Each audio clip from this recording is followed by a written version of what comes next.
Dedicated freight corridor के MD R K. Jain साहब हैं हमारे साथ। आपको बता दें कि भारत में जो ट्रेनें चलती हैं वो जिस ट्रैक पर यात्री ट्रेनें चलती हैं उसी ट्रैक पर इस समय मालगाड़ियां चलती हैं, जिसकी वजह से पंक्चुअलिटी यात्री गाड़ियों की प्रभावित होती है और कई तरह की और समस्याएं होती हैं। सर, जो हमारे दर्शक डेडिकेटेड फ्रेट कॉरिडोर को नहीं जानते हैं उनको समझाइए कि डेडिकेटेड फ्रेट कॉरिडोर क्या है। हमारे रेल मंत्रालय द्वारा माननीय प्रधानमंत्री जी और रेल मंत्री जी के निर्देशन में डेडिकेटेड फ्रेट कॉरिडोर का कार्य बहुत सीरियसली किया जा रहा है। हम लोग 2 डेडिकेटेड फ्रेट कॉरिडोर पे काम कर रहे हैं, वेस्टर्न और ईस्टर्न। इसमें हम लोग double line, broad gauge, electrified, automatic signalling के साथ ट्रैक डाल रहे हैं जो लेटेस्ट स्पेसिफिकेशंस के हैं।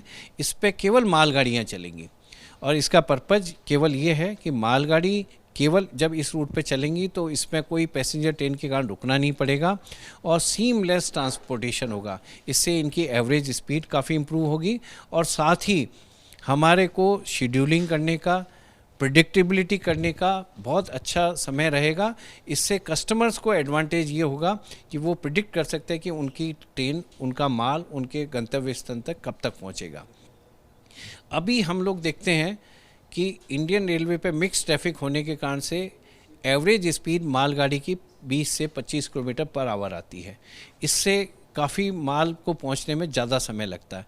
यदि आज ईडीएफसी की बात करें तो सोन नगर जो आज हम ईडीएफसी की बात इसलिए कर रहे हैं क्योंकि आज ईडीएफसी का काम 100% पूरा हो गया है।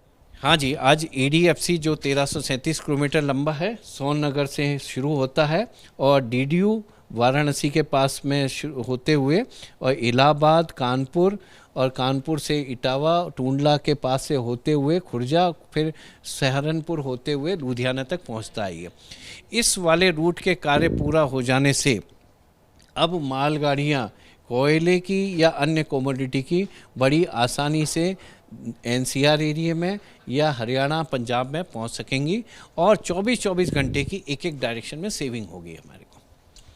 तो ये जो ईस्टर्न फ्रेट कॉरिडोर और वेस्टर्न फ्रेट कॉरिडोर, ये दोनों मिल करके डेडिकेटेड फ्रेट कॉरिडोर बनता है। अभी हम ईस्टर्न फ्रेट कॉरिडोर की बात कर रहे हैं क्योंकि वो 100% कंप्लीट हो गया है बन करके। जी, आज बड़ा खुशी का, गौरव का दिन है डेडिकेटेड फ्रेट कॉरिडोर के लिए, क्योंकि ईस्टर्न कॉरिडोर जो 1337 किलोमीटर का है, सोन नगर से दादरी होते हुए लुधियाना तक का है, इसका कार्य 100% पूरा हो गया है और इसके काफ़ी हिस्से में ट्रेनें भी रेगुलर वे में चल रही हैं। ये देश के लिए रेल इंफ्रास्ट्रक्चर में एक बहुत महत्वपूर्ण एडिशन है और हमारे माननीय प्रधानमंत्री जी ने इसको इसीलिए गेम चेंजर भी बोला है और समृद्धि और विकास के कॉरिडोर भी बताया इसको। हमारे माननीय रेल मंत्री जी ने इसको ज्वेल ऑफ इंडियन रेलवे भी बोला है। अभी ईस्टर्न फ्रेट कॉरिडोर के कई सेक्शन पे मालगाड़ियां चल रही हैं, लेकिन 1 नवंबर से पूरे ईस्टर्न फ्रेट कॉरिडोर में मालगाड़ियां चलनी शुरू हो जाएंगी। अभी अधिकतर पोर्शन में सोन नगर से लेकर के 1000 किलोमीटर का जो हमारा दादरी वाला सेक्शन है उसमें ट्रेनें रेगुलर चल रही हैं। रोज़ 70 ट्रेनें अप एंड डाउन में चल रही हैं।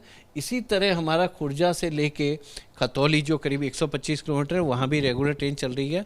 केवल खतौली से लेके लुधियाना जो करीब 200 किलोमीटर का है, इसमें हम रेगुलर ट्रेन नवंबर के पहले दिन से शुरू करेंगे हम लोग। क्यों ये कहा जा रहा है कि डेडिकेटेड फ्रेट कॉरिडोर समृद्धि के कॉरिडोर हैं? देखिए, हमारी अर्थव्यवस्था लॉजिस्टिक मूवमेंट पे डिपेंड करती है। हम कितनी जल्दी ट्रांसपोर्टेशन कर सकते हैं। एक इकोनॉमी के लिए अच्छा ट्रांसपोर्टेशन होना चाहिए और रेलवे एक enviro friendly, energy efficient mode of transportation है। नंबर 2, यदि हम फ्रेट के मूवमेंट की स्पीड बढ़ा दें और इसकी रिलायबिलिटी बढ़ा दें तो कस्टमर को उसमें फेथ होता है और इसमें बड़ी सुगमता से हम एक जगह से दूसरी जगह पहुंचा सकते हैं। डीएफसी बनने के बाद में हम लोग लॉजिस्टिक कॉस्ट को कम करेंगे और सेफ्टी एंड रिलायबिलिटी को बढ़ाएंगे। इसीलिए हमारे देश को, जिसे आज 5th इकोनॉमी से 3rd इकोनॉमी में जाना है, आने वाले समय में 5 ट्रिलियन क्रॉस करना है, डीएफसी जैसे रूट्स होना बहुत ज़्यादा ज़रूरी है। क्या डीएफसी के आसपास जो है, इस कॉरिडोर के आसपास रेलवे पटरी के अगल बगल इंडस्ट्रीज भी लगाई जाएंगी? देखिए, dedicated freight corridor freight operations के लिए है और ये इसके साथ साथ हम लोगों ने अभी से ही प्लान कर रखा है कि कहाँ हम प्राइवेट फ्रेट टर्मिनल बनाएंगे, कहाँ पे हम मल्टी मॉडल लॉजिस्टिक पार्क बनाएंगे, कहाँ पे हम लोग इसको उस इंडस्ट्रियल जोन से कनेक्ट करेंगे, जिसे हम लोग कहते हैं via feeder route we are connecting with the DFC. तो हम लोगों ने इसकी पहले से ही पूरी प्लानिंग कर रखी है। फीडर रूट्स करीब 4000 किलोमीटर के चिन्हित कर रखे हैं, और साथ में ही हमने जो इंडस्ट्रीज इससे एडवांटेज ले सकती है उसको हमने लिंक कर रखा है। हमारा पहला multi modal logistic park Kanpur में आने वाला है। इसी तरह हम बाकी स्टेशन जो हमारे हैं उनको जीसीटी पॉलिसी में डेवलप करें, ताकि वहाँ माल के लोडिंग अनलोडिंग को सुगमता से किया जा सके।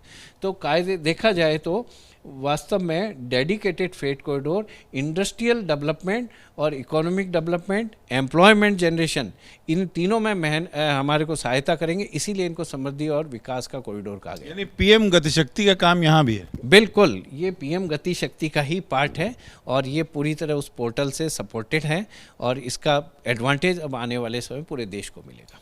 टोटल खर्च कितना आ रहा है दोनों को मिला करके, और ईस्टर्न में कितना है? दोनों डेडिकेटेड फ्रेट कॉरिडोर को मिला के कॉस्ट करीब 1,24,000 करोड़ है, और ये ईडीएफसी का जो प्रोजेक्ट अभी पूरा हुआ है 1337 किलोमीटर का, इसकी कॉस्ट करीब 51,000 करोड़ है। ट्रेन और पटरी की बात होती है तो यात्रियों की बात होती है अमूमन। आम यात्रियों को भी कोई लाभ होगा इस मालगाड़ी के ट्रैक के बन जाने से? बिल्कुल फ़ायदा होगा। जैसा मैंने बताया कि एग्जिस्टिंग रेलवे के जो ट्रैक्स हैं उस पर मिक्स ट्रैफिक चलता है, मालगाड़ी भी उसी पे चलती है, पैसेंजर भी उसी पे चलती है। अब जब हमने मालगाड़ी को शिफ्ट कर दिया है डीएफसी के ट्रैक पे, तो अधिकतर मालगाड़ियाँ डीएफसी के ट्रैक पे शिफ्ट हो गई हैं, तो एग्जिस्टिंग रूट खाली हो गए उस एक्सटेंट तक। तो जिस एक्सटेंट तक वो एग्जिस्टिंग रूट खाली हो गए हैं, लाइन कैपेसिटी वहाँ जनरेट हो गई है।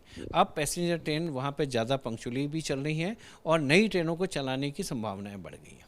तो एक ईस्टर्न फ्रेट कॉरिडोर पूरी तरह बन के तैयार हो गया है, 1 नवंबर से शुरू हो जाएगा। जो वेस्टर्न डेडिकेटेड फ्रेट कॉरिडोर है वो 70% बन के तैयार हो गया है, और 95% इसी वित्तीय वर्ष में बन करके तैयार हो जाएगा।